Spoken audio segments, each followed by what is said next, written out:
Billy Crawford, nalulong na naman umano sa sugal. Panoorin ang buong reaksyon ni Colleen Garcia tungkol sa isyung ito.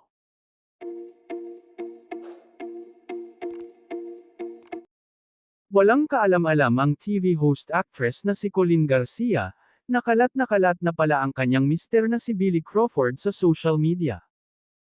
Usap-usapan kasi kamakailan lang, na nalulong umano sa sugal ang The Voice Generations coach. Dahil dyan, nagkaroon ng pagkakataon ang ilang entertainment press, na tanungin si Colleen tungkol dito sa naganap na black carpet ng Preview Ball 2023. Tila nagulat at nabigla pa nga ang aktres at nilinaw na hindi sila nagsusugal ni Billy. Ayon kay Colleen, hindi kami naggagamble, mahilig lang kami magmahjong sa bahay. Saan nanggaling yun?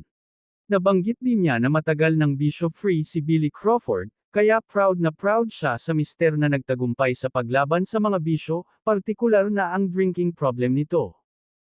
Parang ang bisyo na lang niya is vape, because he quit alcohol for about 4 years. 8 years naman yung UC, paliwanag niya. Dagdag pa niya, he went through withdrawals and everything. I'm so proud of him. Napanindigan niya. Kahit a single lick of alcohol, wala. Pati UC, wala. Dagdag pa ni Colleen Garcia, kaya it's kind of sad when people say that. But he's the healthiest that he's ever been. Kung matatandaan noong nakaraang taon, nauna nang sinabi ni Billy sa isang panayam, na mula nang mag-asawa siya ay itinigil na niya ang lahat ng bisyo. I focused on what was important, and yung pinaka-importante is meron na akong pamilya.